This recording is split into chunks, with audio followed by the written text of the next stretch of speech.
On a engagé, les parlementaires communistes, un tour de France des hôpitaux. On a déjà visité 80 établissements au plan national. On va continuer. Et on fait une grande rencontre nationale le 5 juillet à l'Assemblée nationale pour prendre des décisions sur la suite, parce qu'on n'a pas du tout l'intention de s'arrêter là.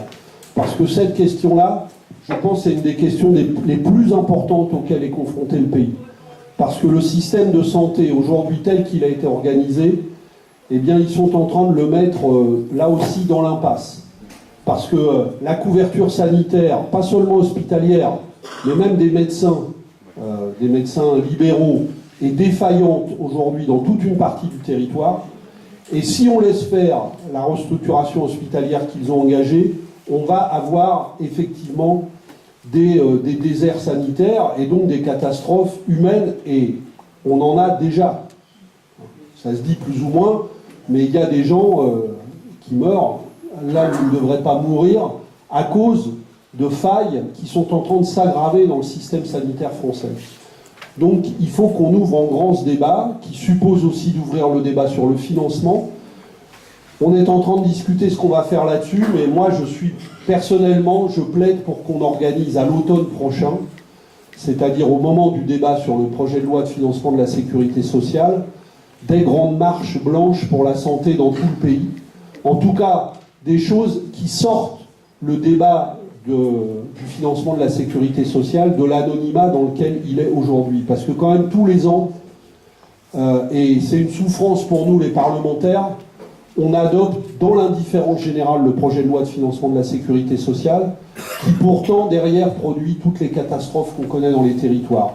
Donc il faut que ce débat devienne un débat national, parce que dans les territoires, quand il y a une maternité qui ferme ou un hôpital qui ferme, il y a tout le monde qui verse des larmes de crocodile.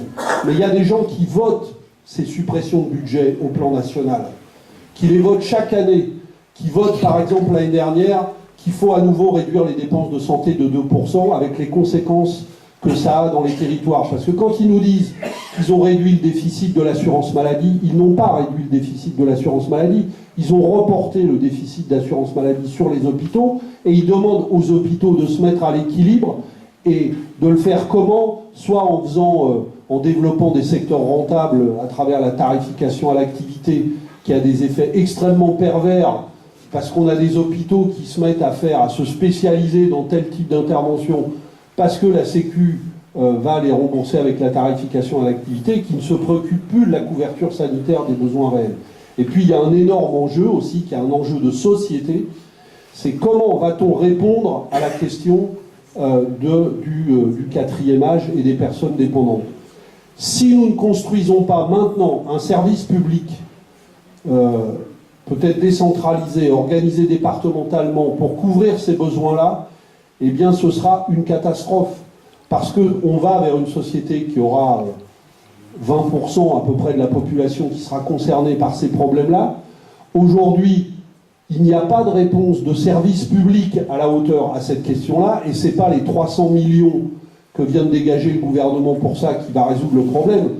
Rendez-vous compte qu'on en est à dire que c'est un grand objectif qu'en 2020, il y ait enfin une infirmière de nuit dans chaque EHPAD. Une infirmière de nuit dans chaque EHPAD. Et ça, on nous présente ça comme le sommet de ce dont on est capable dans une société comme la France aujourd'hui. Non, il faut, à l'égal de ce qu'on a fait quand on a créé la sécurité sociale, il faut créer une nouvelle sécurité sociale, un nouvel étage de la sécurité sociale, pour couvrir ces problèmes d'autonomie et de dépendance. Et il faut donc prendre une part de la richesse créée par le travail, et il faut la prendre sur les profits, sur les dividendes, cette part-là, pour financer le développement de cette nouvelle branche de la sécurité sociale. Ça ne sera peut-être pas une branche de la sécurité sociale, mais cette nouvelle étape de développement de la sécurité sociale. Et cette bataille de la santé, cette bataille pour les EHPAD, pour les hôpitaux, il faut qu'on en fasse tous ensemble une très grande bataille nationale. Je pense que ça peut être la bataille qui rassemble le plus de monde dans ce pays, si on sait la construire, parce qu'il y a des luttes partout dans le pays. Moi, je vais dans plein d'endroits participer à des luttes sur ça, mais on n'arrive pas à en faire une grande bataille nationale. Et il faut qu'on le fasse tous ensemble. Et ça supposera, j'enchaîne sur une autre chose, ça supposera effectivement que toutes les organisations qui sont impliquées dans ces luttes, au plan syndical, au plan social, au plan politique, fassent converger leurs efforts.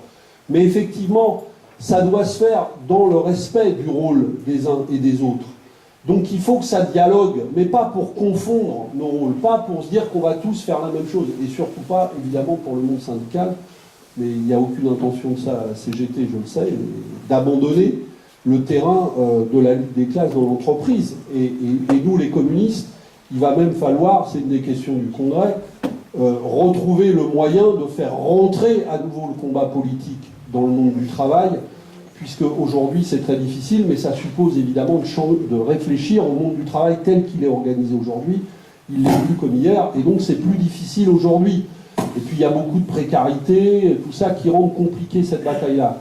Mais il faut qu'on fasse chacun notre boulot, mais qu'on se parle et qu'on construise ensemble, parce que évidemment, face à Macron,